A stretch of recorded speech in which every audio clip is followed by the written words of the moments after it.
Hello, Pandian speaking. என்ன உன் பிரச்சனை? 10,000 ரூபாய் வச்சிருக்கேன், ஒரு கொலை பண்ணணும் சார். என்ன பார்த்தா என்ன அர்னால்டு மாதிரி தெரியுது? பரவாயில்லையே. பேசணும் தலைவா. பாண்டியா, இவ்வளவு தப்பா இருக்காதுப்பா. என்ன பத்தி நல்லா பேசினாதான் நான் தப்பா நினைச்சுப்பேன். இதெல்லாம் எனக்கு பழகி போச்சு sir. You are very interesting.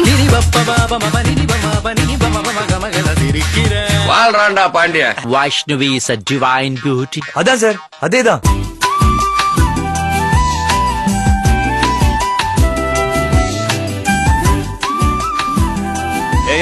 நான் என்ன உங்க கூட டுவெட்டா பாட போற ஒரு நல்ல லொகேஷனை செலக்ட் பண்றது.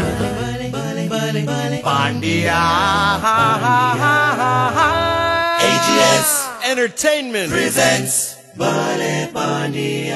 செல்போனை கண்டுபிடிச்சது வெள்ளக்காரன், அதுல மிஸ்ட் கால் குடுக்கலான்னு கண்டுபிடிச்சது தமிழன். பாண்டியா வாங்க தியேட்டருக்கு.